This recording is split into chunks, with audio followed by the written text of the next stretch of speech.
I want to bring the conversation over to Jesse Ventura. Um, I was counting on him to come in and use his strong charisma to be a formidable force, and maybe he would have garnered, I don't know, like 15% or something. Maybe see him on the debate stage, but I don't think he had enough time between now and November in order to win. But I was counting on him to at least show that there's some formidability there with third parties. So, do you guys think he made the right call by getting out, or do you think he missed out on an opportunity?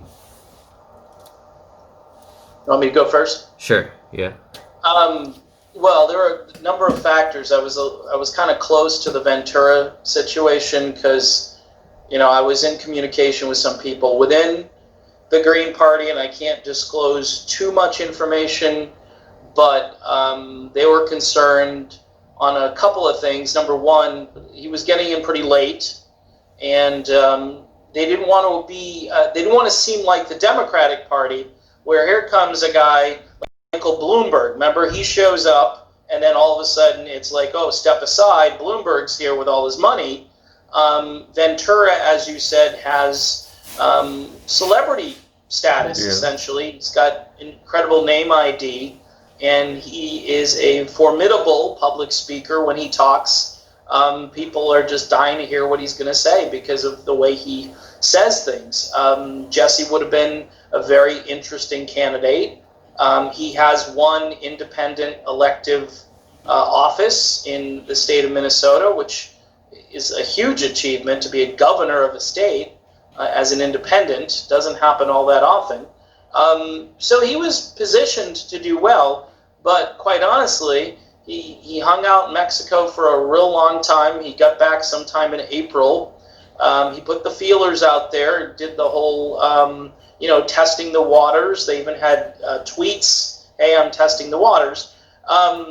He decided he wasn't going to get in, believe it or not, because he would lose his health care coverage. He would have to resign from RT, where he works as, The World According to Jesse. I don't know if you've seen that show, but it's a good show.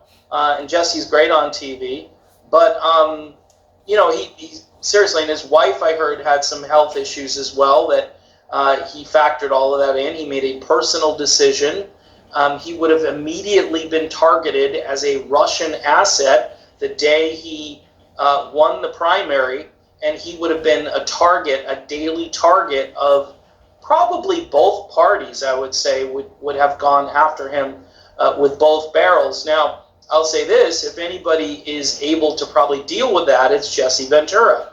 The question is, did he want to, and was it good for his family? The answer on both was no. And it's sad because I was hyping it up, talking it up, as much as I think Howie Hawkins, being the fact that he's way ahead in delegates and is well on his way to the nomination, Howie is not a charismatic speaker. He doesn't, fire anybody up. But I will say this, his campaign manager made a good point. She said to me, well, at a certain point, we've elected a celebrity president, right? We've got one in the White House right now. How's that working out for us? We went on this, we'll take a chance on Trump. A lot of people were doing it because, as Charles said, they were going to take a chance on Trump. But a lot of other people thought, and this is really wacky political thinking because it's not political, like, hey, wouldn't it be cool to have this guy in the White House? I used to watch him on TV, and he used to fire people on TV, and he's going to be a great president because he'll kick butt, he'll take names, this will be great. And, they liked his personality. They liked this rough and tumble businessman who had all of these bankruptcies and so forth, but, supposedly made comebacks, and, it depends on who you talk to about how successful those comebacks were. But, so her point to me was, I think we need somebody who's smart, who understands the issues, who can communicate well. I don't know if the American people at large want that. I mean, they were talking about Mark Cuban like 2 days after I had heard that Jesse was not running, and Mark Cuban was saying, "Oh, the door's always open. I don't know. I might run." And I'm thinking to myself, here we go. We got another guy who owns a sports team and who's an entrepreneur and who's got a TV show and so forth. And I'm thinking, nah. I understand why people think that's a good idea, but putting a celebrity or somebody in the White House who's got name ID works really well during the election. But once that person gets into the White House, you can see Trump is a deer in the headlights on a lot of things. I'm surprised he hasn't made more gaffes than he's made, because he's very disciplined that way.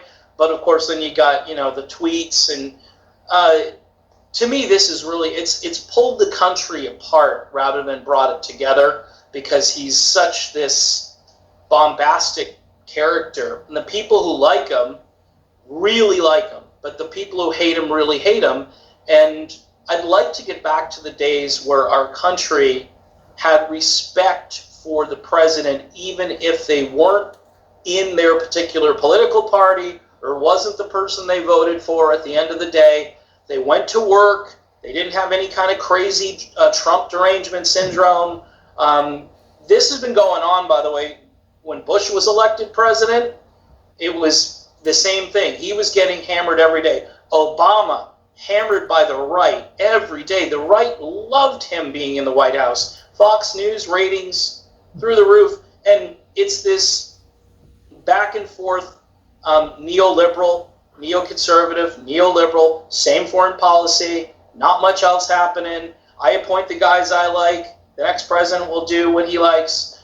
See, the hope that you elect a Jesse Ventura is that Jesse just says, we're not doing this anymore. And to Charles's point about you need some people in Congress who can say, I'm going to work with this president on these issues and vote for me because this is my agenda. And you might have to just all do bottom-up politics, state representatives, state senators, dog catcher. I mean, whatever it is, you got to start to put people in there locally where you live who share these working class ideals and who just say, screw identity politics. I'm going to help you and your family. We're going to sit down. We're going to come up with some ideas that can unite, all of these people who typically are at war with each other. It's like we've created a war that it just runs nonstop, and you can watch it on CNN anytime you want to, or MSNBC, and it's like a sport. And who gets left behind? It's the working class. It's people with real problems who are sitting there going, all they're doing is just fighting back and forth, and then they're not addressing the problem. This stimulus stuff that they keep throwing out there, it's like so heavily weighted toward corporations, and the people themselves are getting crumbs compared to what, again, and this happened in 2008 when George W. Bush was still the president. And you scratch your head and you go, well, why? Why does this keep happening? It doesn't matter who we put in there. So, again, to your point about Jesse, I had a lot of hope for Jesse, but I do take Howie's campaign manager's point about the celebrity and hoping that the celebrity is going to kind of rally and get people that, and that's true. It is a fact, but in the long run, does it work? Is it going to help? I mean, Arnold Schwarzenegger, remember, he was the governor of California. He was a disaster as a governor in California. And I don't know, there are probably other instances where celebrities have been elected and it hasn't gone well. So that's all I got. Yeah, I was hopeful that Jesse might get in. I've been wanting that guy to run for president for a long, long time. That's like I've said on a few other shows that I've gone on in the past. He really got me interested, into following politics a little more closely, watching his content, watching clips of him on YouTube, so on and so forth.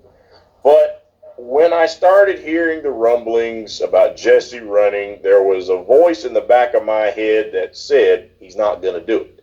And that's because Jesse has been hinting at this for a long time, but he has never pulled the trigger on it. Now, arguably, this was the closest he's ever come. But a few things that stood out to me about the situation was, okay, he's going to run on the Green Party. Jesse said years ago there would have to be a few things that would happen for him to run for president. One, he would need to be in the debates. Two, he would need to have ballot access in all 50 states, and the Greens don't have that right now. Okay? So because of that, that made me think, okay, either something has changed or he's taunting at the idea, but I don't know if he'll do it or not. Jesse, I don't think, is someone who really wants to be the president. Mm-hmm. He said after his stint as a governor, he needed a shout. He doesn't like dealing with these crooked, corrupt politicians. And he's also said if he gets in this, he's going to be in it to win, too. Okay? So the thing about this is he's got the health issues potentially with his wife, and he enjoys his current lifestyle. I think he enjoys doing his show at RT America, and I don't think he wants, at this stage in the game, for him to give more years. As he put it, he's already given, what is it now, 12 years or something to his country. He had 4 years in the military, 4 years as the governor, 4 years as a mayor, I believe it was. So he's like, do I want to go 16? You know? I don't know that he deep down really wants to do that job, but he wants change. And I think what he's been hoping for a really, really long time is that there was someone that's got the same, drive, that's got the same kind of ideals, maybe a little younger, maybe a little different situation that could come along and kind of take that mantle, and he would probably jump behind him 100% and do whatever he could to support him.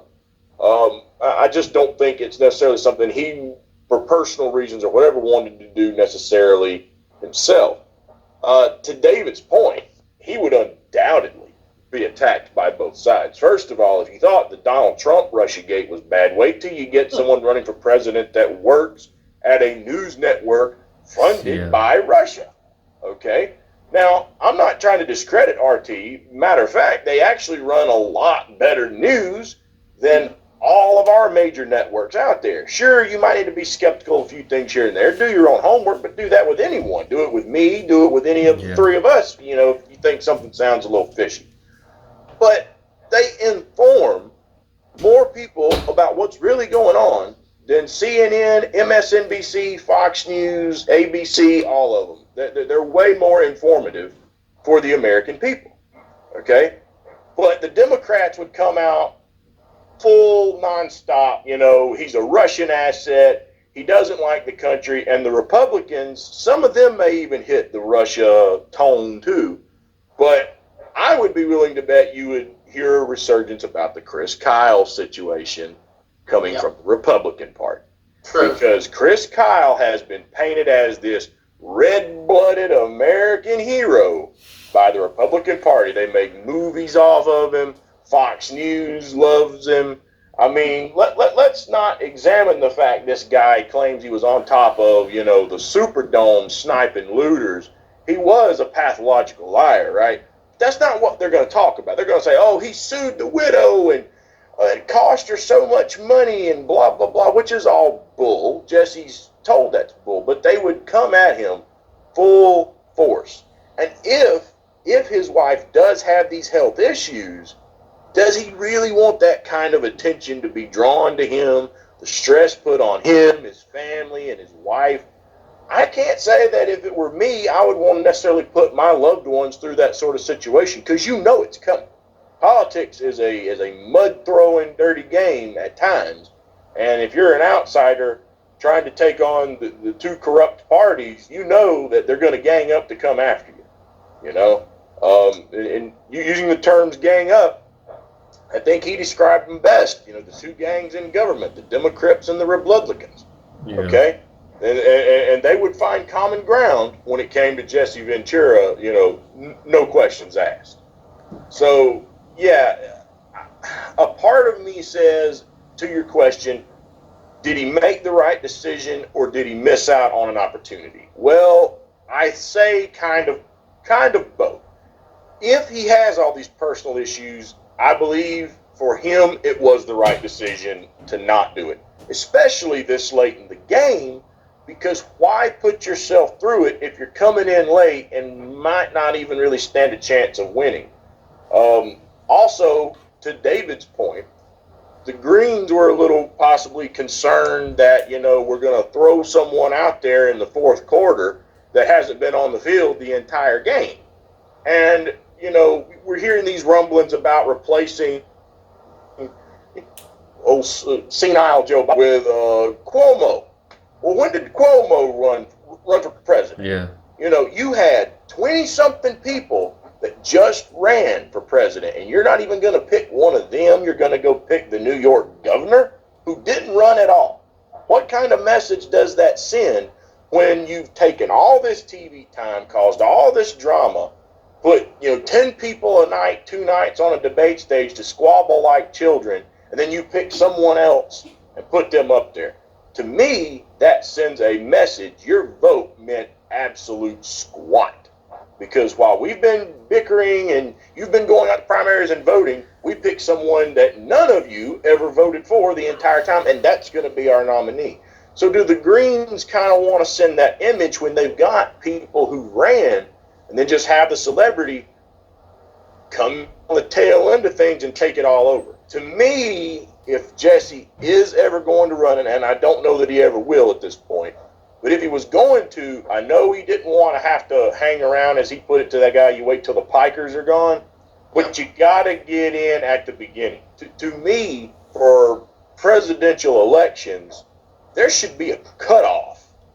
When it starts, you can't declare you're going to run after a certain date, because, we're all watching, all these candidates, and then all of a sudden out of the woodwork, here comes more.